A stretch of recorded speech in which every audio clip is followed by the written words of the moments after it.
اعوذ باللہ من الشیطان الرجیم بسم اللہ الرحمن الرحیم یا ایہا الناس اتقوا ربکم ان زلزلۃ الساعۃ شیء عظیم یوم ترونها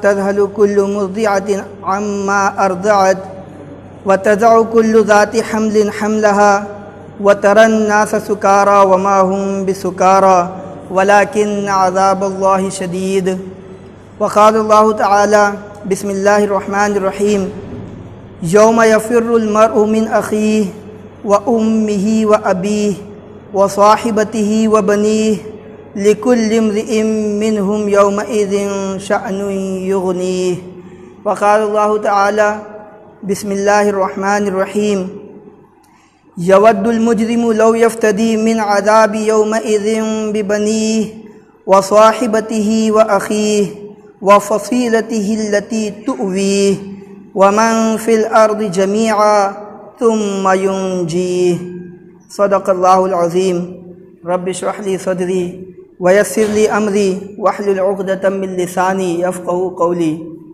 سبحانك لا علم لنا إلا ما علمتنا إنك أنت العليم الحكيم وما توفيقي إلا بالله پناہ پکڑتا ہوں میں اللہ کی شیطان مردود سے۔ شروع کرتا ہوں میں اللہ کے نام سے جو نہایت مہربان رحم کرنے والا ہے۔ اے لوگوں اپنے رب سے ڈرو، یقیناً قیامت کی ہلچل بڑی ہولناک چیز ہے۔ جس دن آپ اسے دیکھیں گے ہر ایک دودھ پلانے والی اسے بھول جائے گی جس کو وہ دودھ پلاتی ہے، اور ہر ایک حاملہ اپنے حمل کو گرا دے گی، اور آپ لوگوں کو مدہوش دیکھیں گے حالانکہ وہ مدہوش نہیں ہوں گے بلکہ اللہ کا عذاب ہی سخت ہے۔ دوسری جگہ اللہ تعالیٰ نے فرمایا اس دن انسان اپنے بھائی سے بھاگے گا، اور اپنی ماں سے، اور اپنے باپ سے، اور اپنی بیوی سے، اور اپنے بیٹوں سے بھاگے گا۔ ہر ایک شخص کو ان میں سے اس دن ایک کام ہوگا، ایک فکر ہوگا، ایک فکر ہوگی جس کے لیے وہ سرگرداں ہوں گے۔ دوسری جگہ اللہ تبارک و تعالی نے فرمایا اس دن مجرم یہ چاہیں گے کہ اس دن کے عذاب کے لیے اپنے بیٹوں کو فدیہ کر دیں، اور اپنی بیوی کو، اور اپنے بھائی کو، اور اس کنبے کو جس کی پناہ میں وہ رہا کرتا تھا، اور جو کچھ زمین میں ہے وہ سب کا سب کچھ دے دے، پھر اسے اس عذاب سے نجات مل جائے۔ سامعین محترم، قرآن مجید کے 3 مقامات سے میں نے آپ کے سامنے چند آیات پڑھی ہیں، اس کا ترجمہ آپ نے سماعت فرمایا، جس سے یہ بات واضح ہو گئی کہ اس کا موضوع آخرت کی ہولناکی ہے۔ ان تینوں جگہ کی آیات میں آخرت کی ہولناکی کا ایک نقشہ کھینچا گیا ہے۔ سب سے پہلے میں نے سورہ حج کی آیات پڑھی، ان میں اللہ تعالیٰ خود ہی فرماتا ہے لوگوں اپنے مالک سے ڈرو، اور قیامت کی جو ہلچل ہوگی، قیامت کا جو زلزلہ ہوگا وہ بڑی ہولناک چیز ہے، بہت بڑی، بہت بھاری چیز ہے۔ آپ اس دن دیکھیں گے کہ ہر دودھ پلانے والی اپنے بچے کو بھول جائے گی۔ آپ جانتے ہیں کہ دنیا میں سب سے زیادہ پرواہ کرنے والا اگر کوئی رشتہ ہے تو وہ بیٹے کا اپنی ماں سے ہے۔ خاص طور سے جب دودھ پیتا ہوا بچہ ہو تو ماں ہرگز اس سے غافل نہیں ہوتی، وہ ذرا سا روتا ہے تو وہ اپنے کام دھام چھوڑ کر چلی آتی ہے۔ لیکن کبھی اتنی بھی ہولناکی ہو سکتی ہے، کبھی اتنا بھی بھیانک منظر ہو سکتا ہے کہ انسان، ایک ماں اپنے دودھ پیتے ہوئے بچے کو چھوڑ دے۔ یہ قیامت کی ہولناکی ہے کہ اس دن دودھ پلانے والی ماں اپنے بچے کو چھوڑ دے گی۔ ہولناکی کا، دہشت کا وہ منظر ہوگا کہ جتنے بھی حمل والیاں ہوں گی اس کی ہولناکی سے، اس کے ڈر سے ان کا حمل ساقط ہو جائے گا، گر جائے گا، اور آپ لوگوں کو دیکھیں گے کہ وہ مدہوش ہیں، حالانکہ وہ مدہوش نہیں ہیں، بلکہ اللہ کا عذاب سخت ہے، اس عذاب کی دہشت ہے، اس عذاب کی ہولناکی ہے کہ ان کے قدم اپنی جگہ پر نہیں پڑیں گے۔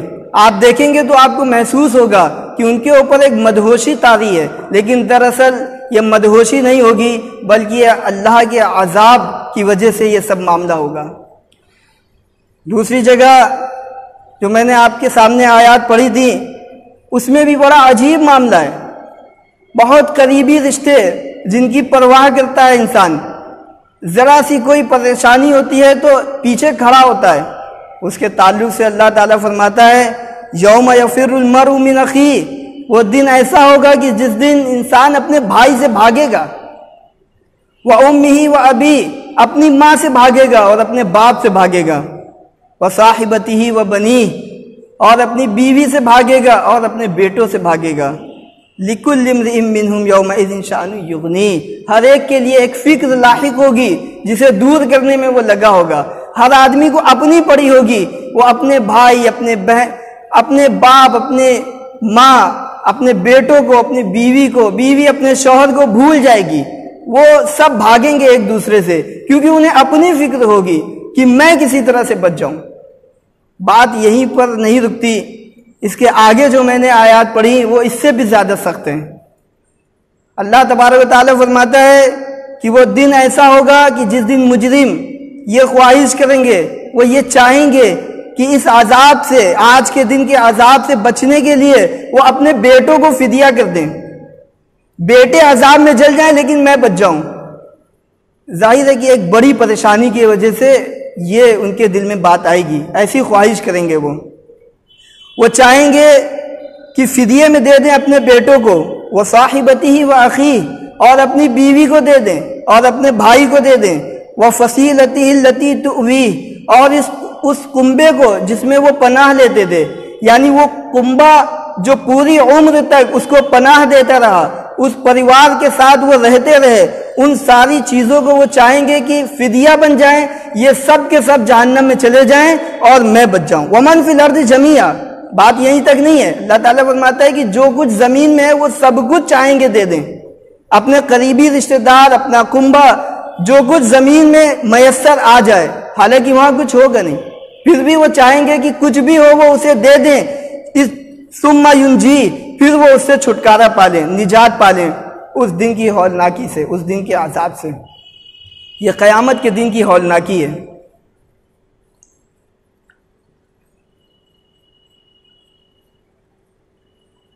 ذرا غور کرنا چاہیے، سوچنا چاہیے، اگر کوئی پریشانی ہم پر آگے آتی ہے، اگر کوئی بھی دقت ہم محسوس کرتے ہیں تو اس کی تیاری کرتے ہیں، اس سے بچنے کی کوشش کرتے ہیں۔ ایک ایسا دن جبکہ اپنی ہر چیز انسان فدیہ میں دینا چاہتا ہو، قریبی رشتے، ماں باپ، بیٹے، سب کو وہ فدیہ میں دینا چاہتا ہو، ایک ایسے دن کی تیاری پہلے کیوں نہ کر لی جائے جبکہ ہم فدیہ دینے کے لیے تیار ہوں اور ہمارے پاس کچھ نہ ہو، اور اگر کچھ ہو تو کوئی لینے کے لیے تیار نہ ہو، پھر اس کی تیاری تب کیوں نہ کر لی جائے جبکہ اس کا موقع ملا ہو سکتا ہے کہ آپ کو شک ہو کہ یہ دن آئے گا یا نہیں، ایسا بھی ہوتا ہے کہ لوگوں کو شک ہوتا ہے، اور کبھی شک نہیں ہوتا تو وہ اتنے زیادہ غافل ہوتے ہیں کہ ان کے کاموں کو دیکھ کر ایسا محسوس نہیں ہوتا کہ انہیں اس کی فکر ہے، لگتا ہے کہ ان کے کام دیکھ کر ایسا لگتا ہے کہ شاید یہی سمجھتے ہیں کہ یہ قیامت کا دن، یہ حساب کتاب کا دن، یہ انصاف کا دن کبھی واقع نہ ہوگا۔ اس کے تعلق سے اللہ تبارک و تعالیٰ فرماتا ہے وَإِن تَعْجَبْ فَعَجَبٌ قَوْلُهُمْ أَإِذَا كُنَّا تُرَابًا أَإِنَّا لَفِي خَلْقٍ جَدِيدٍ، اگر تمہیں تعجب ہے، اگر تم قیامت کے تعلق سے تعجب رکھتے ہو تو دراصل تعجب تو ان کی بات پر ہے جو یہ کہتے ہیں کہ جب ہم مٹی میں مل جائیں گے تو کیا نئے سرے سے پھر اٹھائے جائیں گے۔ تعجب اس بات پر ہونا چاہیے۔ اولئک الذین کفروا بربہم، دراصل انہوں نے اپنے رب کا انکار کیا ہے، اپنے مالک کی قدرت کا انکار کیا ہے، اس کی ہستی کا انکار کیا ہے۔ جو مالک پہلی مرتبہ پیدا کر سکتا ہے وہ بعد میں کیوں نہیں پیدا کر سکتا؟ تو تعجب اس بات پر نہیں ہونا چاہیے کہ دوبارہ اٹھایا جائے گا، تعجب تو ان کی بات پر کرنا چاہیے کہ ایسی چیز جو ایک دم واضح ہے، اگر انسان غور کرے، کائنات کے چپے چپے میں اس کی نشانیاں موجود ہیں، بس سوچنے کی بات ہے۔ انسان اگر غور کرے تو اسے محسوس ہو جائے گا۔ اللہ تعالیٰ اس کے تعلق سے قرآن مجید میں فرماتا ہے سورہ آل عمران میں، ان فی خلق السماوات والارض واختلاف اللیل والنہار لآیات لأولی الالباب، یقیناً آسمان و زمین کی پیدائش میں، دن و رات کے بدلنے میں نشانیاں ہیں عقل مندوں کے لیے۔ اگر عقل سے کام لیں تو اس میں نشانیاں مل جائیں گی۔ الذین یذکرون اللہ قیاما وقعودا وعلی جنوبہم وَيَتَفَكَّرُونَ فِي خَلْقِ السَّمَاوَاتِ وَالْأَرْضِ، جو لوگ اللہ کا ذکر کرتے ہیں کھڑے ہوئے بھی، بیٹھے ہوئے بھی، کروٹ لیتے ہوئے بھی، اپنے پہلوؤں پر ہر حال میں وہ اللہ کو یاد کرتے ہیں، اور آسمان و زمین کی پیدائش میں غور کرتے ہیں۔ جب وہ غور کرتے ہیں بہت سی چیزیں مل سکتی ہیں۔ میں اسی زاویے سے بات کرتا ہوں جو کہ میرا موضوع ہے۔ اگر آپ غور کریں تو آپ دیکھیں گے کہ اس کائنات کی کوئی چیز ایسی نہیں ہے جو بیکار ہے۔ دور چمکتا ہوا سورج جو بہت بڑا ہے، ہماری دنیا سے بھی بہت بڑا ہے، وہ یا ہماری دنیا کا کوئی چھوٹے سے چھوٹا کیڑا ہو، یہ اگر آپ اسے دیکھیں تو کوئی چیز ایسی نہیں ہے کہ جو بیکار بنائی، یہ ساری چیز کارآمد ہیں۔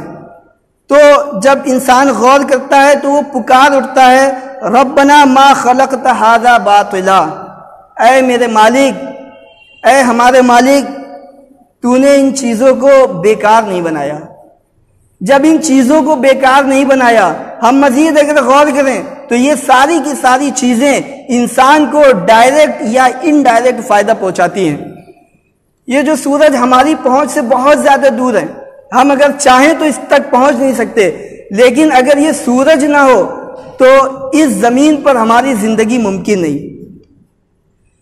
تو جب یہ ساری چیزیں ہم سے ہماری خدمت میں لگی ہیں، ہمارے کام کے لیے اللہ تعالیٰ نے پیدا کی ہیں، ہمیں فائدہ پہنچاتی ہیں، تو یہ کیسے ممکن ہے کہ یہ ساری کائنات تو اللہ تعالیٰ نے کسی مقصد کے لیے پیدا کی ہو اور ہمیں بے مقصد پیدا کر دیا ہو؟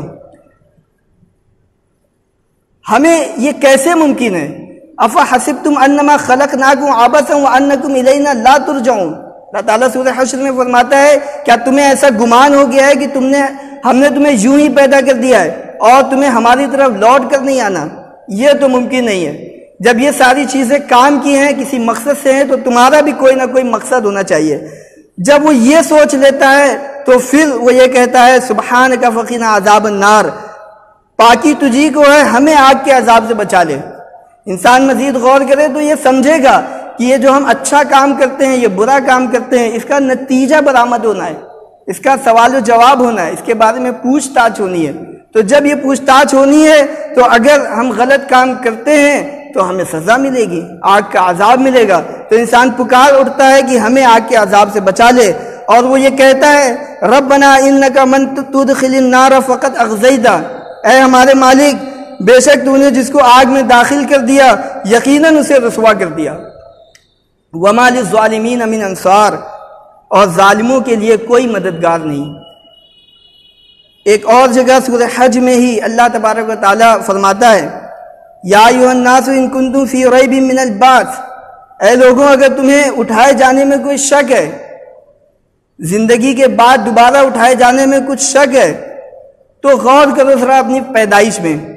فَإِنَّا خَلَقْنَاكُم مِّن تُرَابٍ، تو ہم نے تو تمہیں مٹی سے پیدا کیا، جب تم تھے ہی نہیں، جب تمہارا کوئی وجود نہیں تھا تو ہم نے تمہیں مٹی سے پیدا کیا۔ ثُمَّ مِن نُطْفَةٍ، پھر تمہاری نسل کا سلسلہ ایک نطفے سے چلا دیا۔ ثُمَّ مِنْ عَلَقَةٍ، پھر تمہیں ایک جونک جیسی رحم مادر میں لٹکی ہوئی کوئی چیز بنا دیا۔ ثُمَّ مِنْ مُضْغَةٍ، پھر تمہیں ایک چبائی ہوئی بوٹی کے جیسا بنا دیا۔ مخلقۃ و غیر مخلقہ، جو کچھ ایسی بھی ہوتی ہیں جس میں اعضاء ہوتے ہیں اور کچھ ایسی بھی ہوتی ہیں جس میں اعضاء نہیں ہوتے. لِنُبَيِّنَ لَكُمْ تاکہ ہم تم کو واضح کر دیں، تمہیں بات سمجھ میں آ جائے. تم اس پہ غور تو کرو، کون ہے جو اتنے زیادہ اندھیرے میں انسان کی تخلیق کرتا ہے؟ کون ہے جو اس پانی کی بوند سے یہ علقہ بناتا ہے؟ کون ہے جو یہ ایک بوٹی بناتا ہے؟ اور کون ہے جو اس میں اعضاء ڈیولپ کرتا ہے؟ اور وہ اعضاء جن کا وہاں کام بھی نہیں. اگر اس بچے کو، اس جنین کو اگر اس بات کا شعور ہو تو وہ یہ دیکھے گا اور غور کرے گا کہ یہ مجھے ہاتھ پیر کیوں دیے گئے، یہ مجھے منہ کیوں دیا گیا، میرے کھانے کا انتظام تو کہیں اور سے ہے، یہ جو سانس لینے کے لیے ہمیں پھیپھڑے دیے جا رہے ہیں یہ آخر کیوں دیے جا رہے ہیں؟ ابھی تو مجھے سانس لینے کی ضرورت بھی نہیں. تو انسان یہ سوچ سکتا ہے، لیکن اللہ تعالیٰ جب اسے باہر اس دنیا میں لاتا ہے تو وہ یہ دیکھتا ہے کہ تمام چیزیں اس کے کام کی ہیں.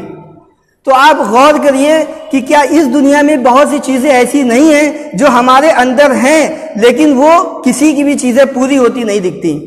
مثال کے طور پر انسان کی ایسی خواہش ہے کہ وہ ہمیشہ زندہ رہے. انسان چاہتا ہے کہ میں ہمیشہ خوش رہوں، میں جو چاہوں وہ ہو، ہر چیز میرے حساب سے ہو. یہ ہمیشہ کی عیش کی زندگی یہ ہمیشہ چاہتا ہے انسان، لیکن کسی بھی انسان کی اس دنیا میں خواہش پوری نہیں ہوتی. تو کیا کوئی اور دنیا نہیں ہونی چاہیے جو ان خواہشات کو پوری کر دے؟ وہاں پہ تو ہمیں بتانے والا کوئی نہیں تھا، لیکن یہاں پہ تو اللہ تعالیٰ جس جنت کا تذکرہ کرتا ہے وہ ایسی ہی دنیا ہے جو ہمارے اندر خواہش پیدا ہوتی ہیں اور کسی بھی انسان کے اندر پوری ہوتی نہیں دکھتی، وہ خواہشات اللہ تعالیٰ اس جنت میں اس کا وعدہ کرتا ہے. تب تو ہمیں شعور نہیں تھا، اب تو ہمیں شعور ہے. اب تو ہمیں مان لینا چاہیے کہ اس عالم کے بعد بھی ایک عالم ہے. اللہ تعالیٰ فرماتا ہے وَنُقِرُّ فِي الْأَرْحَامِ مَا نَشَاءُ، ہم جسے چاہتے ہیں اسے ٹھہرا دیتے ہیں اِلَىٰ أَجَلٍ مُّسَمًّى، ایک مدت تک اسے روکے رکھتے ہیں. اور کچھ ایسے بھی ہوتے ہیں جو وہیں پر ہلاک ہو جاتے ہیں. ثُمَّ نُخْرِجُكُمْ طِفْلًا، پھر ہم اسے ایک بچے کی شکل میں باہر نکالتے ہیں. ثُمَّ لِتَبْلُغُوا أَشُدَّكُمْ، پھر اسے پرورش کرتے ہیں تاکہ وہ اپنی پختہ عمر کو پہنچے.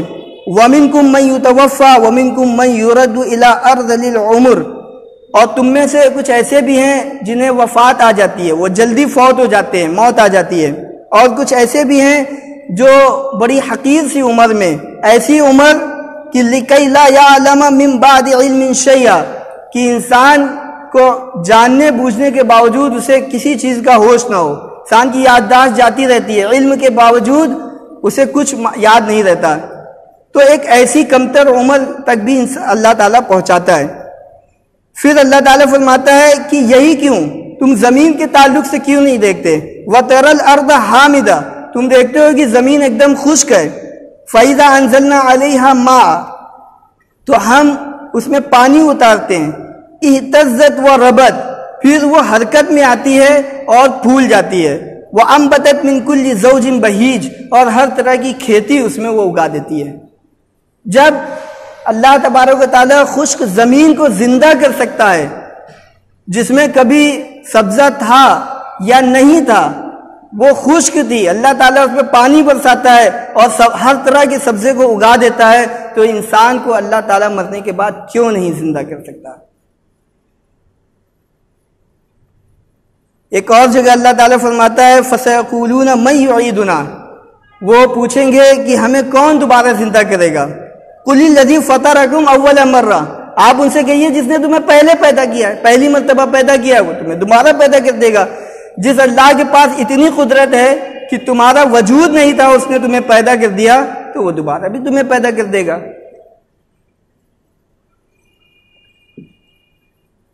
یہ قیامت کی کچھ ہولناکی اور اس پہ جو اشکالات ہیں اس کے تعلق سے مختصر سا میں نے وضاحت کی ہے.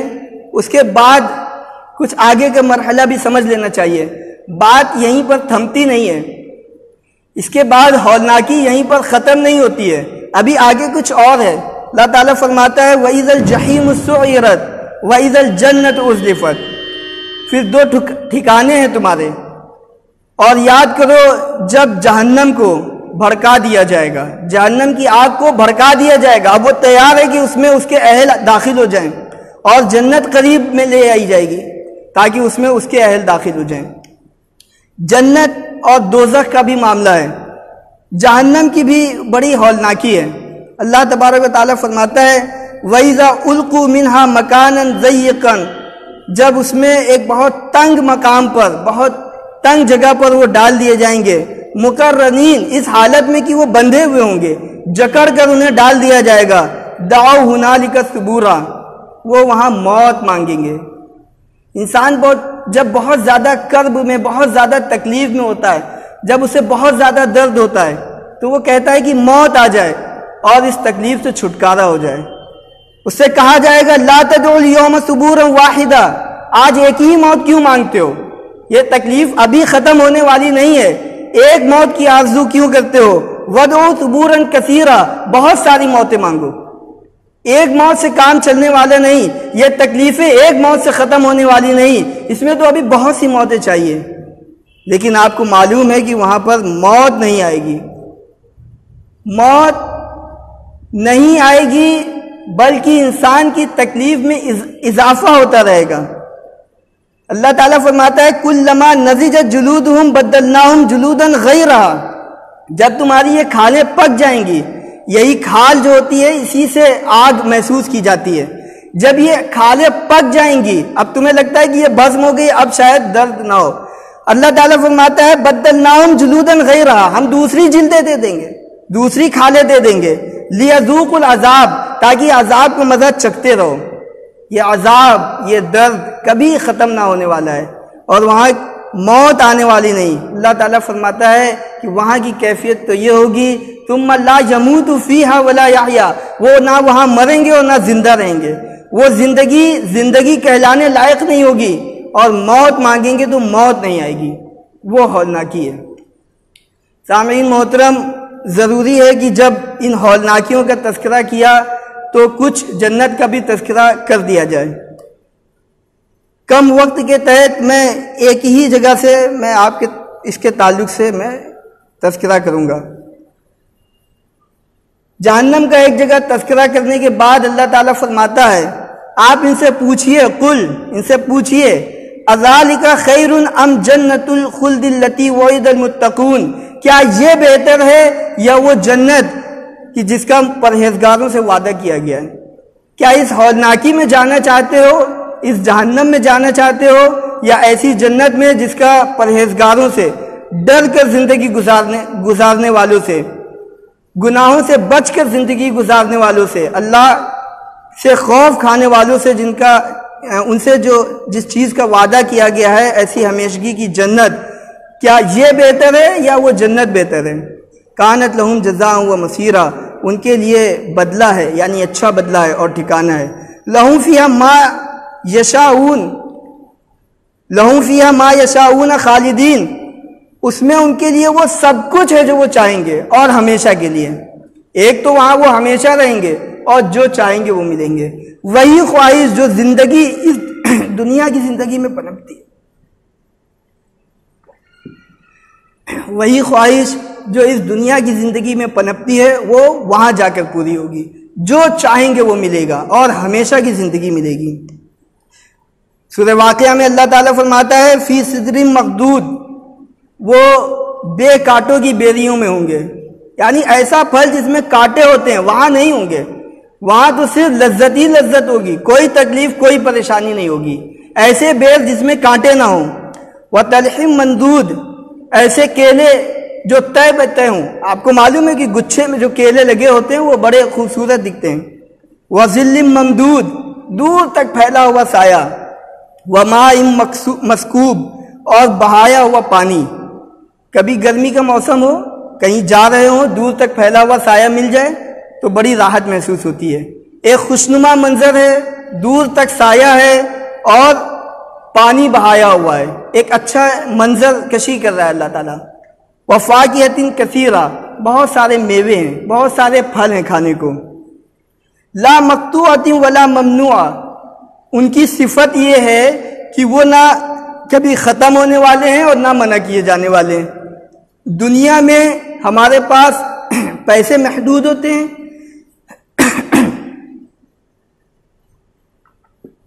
ہم بہت زیادہ چیزیں نہیں خرید سکتے، یا خرید سکتے ہیں تو ایک موسم ہوتا ہے، آج آم کا موسم ہے کل نہیں رہے گا، آج امرود آتا ہے کل نہیں آئے گا، تو یہ ختم ہونے والی چیزیں ہیں۔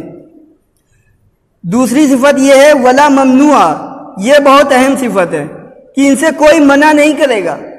بہت مرتبہ ایسا ہوتا ہے کہ ہمارے پاس چیزیں کھانے کے لیے موجود ہیں لیکن ہم کھا نہیں سکتے، شوگر ہے مٹھائی نہیں کھا سکتے، پیٹ خراب ہے ہیوی چیزیں جس میں زیادہ فائبرز ہوتے ہیں نہیں کھا سکتے، بہت ساری بیماریاں ہیں کہ جن کے لیے ڈاکٹر نمک کے لیے منع کرتا ہے۔ پیسہ ہے، اتنا پیسہ ہے کہ سونا کھائیں تو کھا سکتے ہیں لیکن ڈاکٹر نے نمک کے لیے منع کر دیا۔ زندگی بے لذت ہو گئی، تمام چیزیں عیش و عشرت موجود ہے، نمک کھانے سے ڈاکٹر نے منع کر دیا۔ تو یہ معاملہ دنیا میں ہے۔ جنت کا یہ معاملہ ہوگا کہ نہ چیزیں ختم ہوں گی اور نہ ہی ان سے کوئی روک ٹوک ہوگی۔ وَفُرُشٍ مَرْفُوعَ، اونچے تخت ہوں گے، ان کے لیے بیویاں ہوں گی، اِنَّا أَنشَأْنَاهُنَّ إِنشَاءً، جس کے تعلق سے اللہ فرماتا ہے کہ انہیں ہم نے خصوصی طور پر پیدا کیا۔ فَجَعَلْنَاهُنَّ أَبْكَارًا، تو ہم نے ان کو کنواری بنایا، عُرُبًا أَتْرَابًا، دلربا بنایا، دل میں کو اچھی لگنے والی بنایا، اور ہم عمر بنایا، لِأَصْحَابِ الْيَمِينِ، دائیں ہاتھ والوں کے لیے، ان کو جن کا نام اعمال دائیں ہاتھ میں ملے گا، ان کے تعلق سے فرماتا ہے اللہ تعالیٰ فَسَوْفَ يُحَاسَبُ حِسَابًا يَسِيرًا، ان سے بہت آسان حساب لیا جائے گا۔ وَيَنْقَلِبُ إِلَىٰ أَهْلِهِ مَسْرُورًا، وہ اپنے گھر والوں کی طرف بڑی خوشی خوشی جائے گا، یعنی اس کا معاملہ اچھا ہوا۔ تو دائیں ہاتھ والوں کے لیے یہ سب نعمتیں ہوں گی۔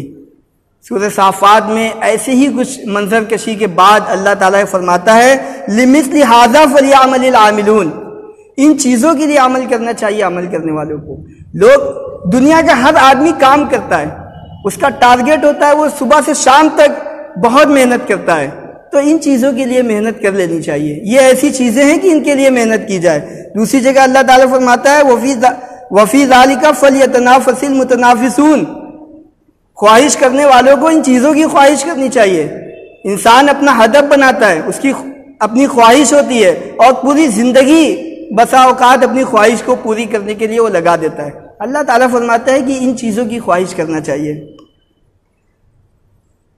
تو اب چونکہ وقت نہیں ہے زیادہ، اس لیے اب یہ بھی بات بہت مختصر طور پر ہو جانی چاہیے کہ اس کا معیار کیا ہے۔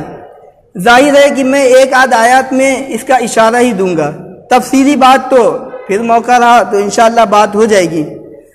میں ایک جگہ سے سورہ طٰہٰ سے میں 2-3 آیت پڑھتا ہوں۔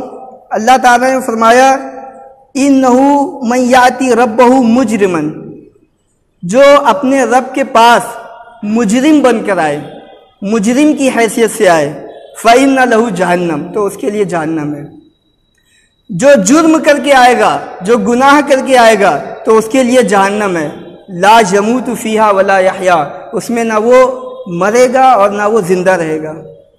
وَمَن یَأْتِهِ مُؤْمِنًا، اور جو مومن ہونے کی حیثیت سے آئے، ایمان والے ہونے کی حیثیت سے آئے، قد عمل الصالحات، اور اس نے نیک اعمال کی ہوں۔